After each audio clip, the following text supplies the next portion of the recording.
자, 우리 청소년을 위한 성경 교류 이야기 하다 보니까 목사님 욕심이 생겨서 너무 내용이 많아지고 너무 딱딱해지고 있어요. 오늘 말씀을 준비하고 어제쯤 한번 쭉 정리를 해야 되는데 어제 목사님이 어디 먼데 갔다 오니라고 이게 정리를 못해서 오늘도 보니까 내용이 많이 길어요. 성령 하나님이라는, 하나님이 어떻게 성부, 성자, 성령 세 명이 하나님이 있을 수 있나? 세 명이 하나님이 아니라 하나님은 한 분인데 그의 일하시는 방식에 따라서 우리가 세 분으로 이해하는 겁니다. 성부 하나님, 세상을 만드시고 다스리시는 우리의 아버지가 되신 하나님, 그리고 성자 하나님은 이 땅에 오셔서 우리와 똑같은 사람이 되셔서 이 땅에 살아셨던 성자 하나님, 우리는 그분을 예수님이라고 알고 있죠. 이름이 있어요. 그 다음에 예수님은 십자가에서 죽으신 다음에 부활하셔서 하늘로 올라가셨어요. 그런데 여기에 우리와 함께 하시는 하나님이 계세요. 이게 성령이란 말은 거룩할 성의 이제 영은 보이지 않는 영혼할 때 영이에요. 보이지 않지만 거룩하신 하나님이 우리와 함께 하는 분이 계시다는 겁니다. 그게 성령님입니다. 이제 오늘 이제 네 번째로 성령 하나님에 대해서 볼 건데, 자, 이 성령 하나님은 도대체 어떤 분이신가? 사도신경에 보면 나는 성령을 믿으며 거룩한 공교회와 나는 성령을 믿는다고, 이게 사도들의 고백이었어요. 이 신앙 고백은 적어도 2000년 전에 나온 거예요. 2000년 전에 예수님의 제자들이 예수님의 말씀을 통해서 성령님을 알았다는 겁니다. 성령님은 사실 이해하기 어려워요. 우리가 믿고 경험해야 돼요. 여러분이 신앙생활 하다 보면은 정말 누군가 나를 도와주고 계시는구나, 나를 지키고 계시는구나, 그걸 느끼게 돼요. 성령님은 완전한 인격이고 완전한 하나님이시고, 우리가 하나님 성부 성자 성령 하나님은 동등하게 하나님으로서 일하신다는 겁니다. 이제 목사님이 예배를 끝나면 축도를 하잖아요. 원래 축도의 원형이 고린도후서의 마지막 장 마지막 절인데, 주 예수 그리스도의 은혜와 성부 하나님의 사랑과 성령의 교통하심이 여러분과 함께 있기를 축원합니다. 여기에 조금 살을 붙인 게 축도인데, 여기에 보면은 예수 그리스도 성자 하나님, 그리고 성부 하나님, 그리고 성령 하나님, 특별히 성령 하나님에 대해서는 교통하심이라고 그래요. 여기서 교통은 교통순경, 교통정리가 아닙니다. 교통은 주고받는다. 더 쉬운 말로는 교제입니다. 이성교제, 남자와 여자와 교제하듯이 예수 믿는 사람들도 하나님과의 교제가 있고 하나님 안에서 우리가 교제가 있어요. 여기 4명 엄마 아빠 다 다르잖아요. 다 가족이 달라요. 그런데도 교회 와서 형제들처럼 끈끈한 이 형제가 됐잖아요. 신이 같은 경우에는 그 집에는 여자만 있고 남자 이제 신이밖에 없어. 근데 신이한테 친구가 있고 형들이 있어. 가족입니다, 가족. 그러게 어떤 분이 몸이 안 좋으세요. 몸이 안 좋으면 그 가족만 그 사람을 챙기는 게 아니라 온 성도들이 그분을 위해 기도하고 그분을 챙기고 돌보고, 이것이 교제하는 건데 이것이 하나님 때문에 가능한 거예요. 그런데 가장 중요한 것은 성령과의 교제입니다. 이 성령과 구약 성경은 좀 넘어갈게요. 이거는 좀 너무 딱딱하고 너무 교리적인 얘기라서 결론만 얘기하면은, 하나님은 구약 성경에서 어떻게 일하시는가 하면은 한번 읽어봅시다. 시작. 하나님의 영이신 성령의 임재는 성령을 받은 자들이 하나님이 맡기신 일을 완수하는데 필요한 자원들, 확신, 담대함, 외적인 능력을 제공해 주셨습니다. 하나님의 선지자들이, 예를 들어 엘리야 선지자는 갈멜산 위에서 우상을 믿지 않는 850명의 바알과 아세라 선지자들 앞에서 당신들은 우상을 믿지만 나는 하나님을 믿습니다. 여러분, 그렇게 말하기 쉽지 않습니다. 우석영은 대학교 다니잖아요. 대학 가면은 그 전부 교회 안 믿는 애들 천지예요. 여러분, 고등학교도 그렇지만 거기에서 술 마셔, 담배 펴, 나쁜 짓 해. 그런데 난 교회 다니, 난 안 할 거야. 이렇게 얘기하기 쉽지 않습니다. 목사님이 꽤나 오래전에 처음으로 군대 갔을 때, 군대 간 첫날 다 같이 모여가지고, 야, 질문 있는 사람 질문해 그러더라고요. 원래 아무도 질문하면 안 되는 분위기였어요. 근데 목사님은 여러분 잘 아시겠지만 눈치도 없고 얼굴도 두껍잖아요. 손을 들고 물었어요. 오늘 수요일인데 수요예배 갈 수 있습니까? 해필이면 그날이 수요일이었어요.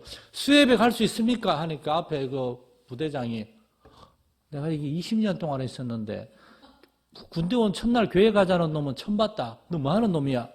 저는 군대 오기 전에 교회 전도사 했습니다. 하니까 제 신상 기록을 보더니만 나이도 25 많고 그러니까 근데 또 그때부터 군대가 조금 분위기가 좋아지기 시작했어요. 그래, 너 교회가 나와.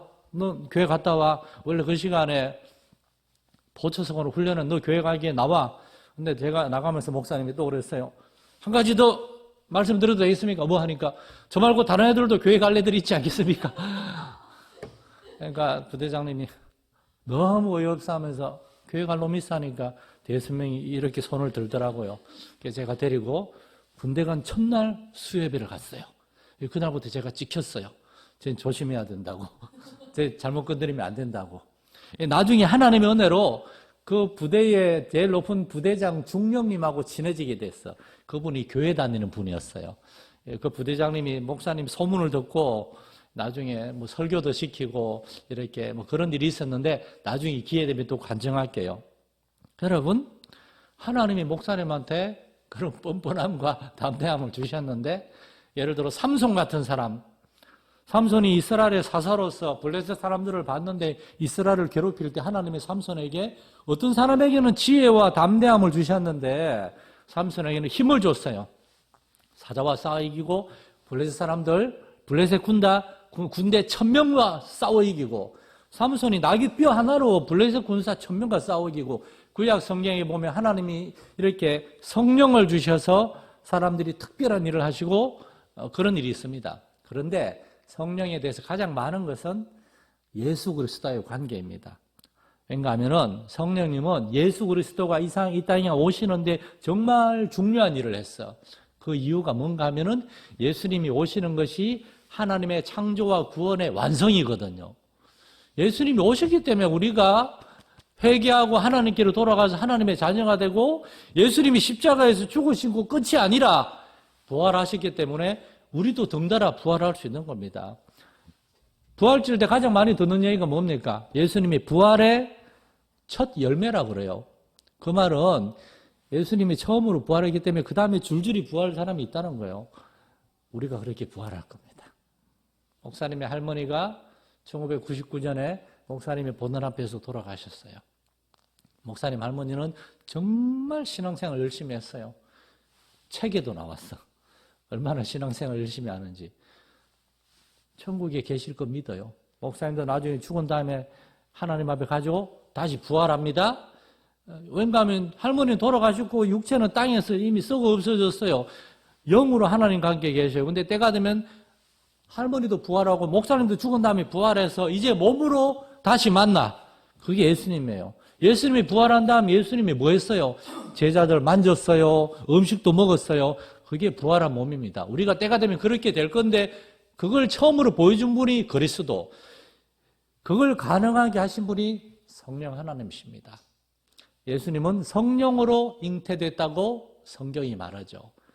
그리고 예수님이 장성하셨을 때 충만하게 예수님에게 임하셔서 예수님도 성령의 능력으로 말씀을 전하시고 기적을 행하시고 그리고 죽은 자 가운데 살아나신 것도 에베소서 1장에 보면 하나님이 성령의 능력으로 예수님을 다시 살리셨다 얘기합니다. 그리고 성자 예수님의 일을 도우시죠. 예수님이 성령으로 방금 그 얘기했지만은 하나님의 말씀을 전하고 하나님의 일을 하셨죠. 일단 오늘 오전에 여러분이 만약에 어른 예배 드리고 설교를 듣게 되면은 예수님이 하나님 말씀을 전하는데 사람들이 잘 안 듣습니다.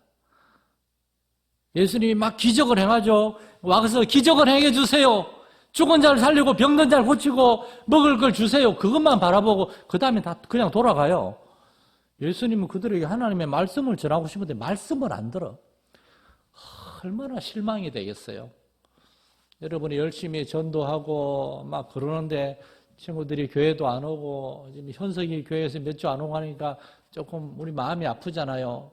근데 예수님이 그렇게 열심히 사람들에게 말씀을 전하고 가르치려고 하는데 말을 안 듣으니까 얼마나 속상하겠어. 그런데도 성령의 능력으로 예수님은 참고 끝까지 주회를 하십니다. 그리고 예수님이 이제 하늘나라 가셨어요. 그 다음에 성령님은 예수님 따라 하늘나라 간 게 아니라 예수님이 교회에 예수 믿는 사람들에게 성령님을 보내십니다. 내가 또 다른 보혜사가 바로 성령님입니다. 보혜사라는 말은 우리를 도와주는 분이에요. 영어 성경에 보면 보혜사란 말이 뭐라고 되어 있는가 하면 카운셀러라고 되어 있어요. 카운셀러가 뭡니까? 여러분 학생회 수련회나 가면은 여러분 도와주는 카운셀러 멘토가 있어요. 여러분 옆에서 여러분이 잘 적응하도록 도와주고 이렇게 지원해 주는 사람이 카운셀러인데 보혜사가 카운셀러입니다. 또 다른 말로는 상담자, 도와주는 분, 변호사로 번역하는 사람도 있어요. 성령님이 여러분과 함께 하시면 여러분을 도와주세요. 여러분 공부할 때 지혜가 부족하면 기도하면 돼요. 성령님 도와주세요. 지금도 여러분과 함께 하시니까. 초대교회는 예수님은 제자들에게 성령을 기다리라, 성령을 위해 기도하라 명하셨고, 초대교회는 성령님이 오셔서 성령님이 초대교회를 계속 일으키신 사건입니다. 그 몇 가지 방법이 있는데, 첫 번째로 교회의 시작, 성령이 오셔서 교회가 시작을 했죠. 오직 성령이 너희에게 임하시면 너희가 권능을 받고 복음의 증인이 되리라. 여러분 전도 잘 못하죠? 어렵죠? 얘기하기 창피하죠? 얘기한다고 애들 올까? 애들 우리 교회 와서 실망하면 어떨까? 여러분에게 성령이 임하시면 막 용기가 생깁니다. 담대해집니다. 얼굴이 두꺼워집니다. 확신이 생깁니다. 얘들 교회 와야 된다. 교회 안 오고 나쁜 친구들하고 어울리고, 요즘 고등학생들도 마약하는 친구가 있다며요. 고등학생 중에 동성애 하는 친구들도 있고 별의별 애들이 다 있습니다. 이게 잘못된 걸 몰라요. 그거 잘못됐다 그러면 너 왜 내 인권 침해해? 내 인권 침해 뭐라 그럽니다. 잘못된 걸 잘못됐다 그러는 건 인권 침해가 아니죠. 아이고 유튜브에 녹화 올라가는데 이거 뭐라 그러겠다 또. 옳고 그름을 여러분이 분별할 수가 있게 돼요. 성령님 임하시면 담대함이 생겨요. 그리고 성령님은 교회 일꾼을 세우시고 능력으로 함께 하십니다. 우석이 형아가 저기 진주에 있는 진주대학교 경상대학교 다니잖아요. 근데 주말마다 이게 오잖아요. 이게 쉬운 일이 아니에요. 주말마다 버스 타고 여기까지 와가지고 여기서 교회학교 찬양으로 섬기고 도와주고 오후에까지 예배 도와주고 그리고 또 갑니다. 학교 언제 가? 오늘 밤에 가? 저녁에 밥 먹고 또 가요. 그 얼마나 귀찮고 힘든 일인지 아세요? 이런 거 어떻게 이런 걸 할 수 있을까? 우석이가 알란가 모른가 모르겠지만 우석이의 마음속에 하나님의 성령님이 그런 마음을 주시기 때문에 하는 겁니다. 성길이가 이 아침에 일어나서 교회에 올 수 있었던 것도 하나님이 성길을 이렇게 깨워준 거예요. 우리가 몰라서 그렇지 그렇게 도와준 거예요. 여러분 살다가 보면 어려운 일이 많이 있습니다. 그것도 여러분 엄마 아빠한테 도움을 구할 수도 있지만 어떤 경우에는 점점 나이가 들면은 부모님이 도와주지 못하는 일도 있구나. 우리 진절 선생님 나이만 돼도 부모님이 도와줄 수 없는 일들이 있다는 걸 알게 돼요. 그런 일을 부모님이나 다른 사람이 얘기하면 그들을 더 힘들게 할 뿐이야. 그때 우리는 하나님께 기도하고 하나님께 나아가는 겁니다. 우리한테는 하나님이 계세요. 하나님 우리한테 성령 하나님으로 오신 이유가 우리를 그렇게 도와주려고 오신 겁니다.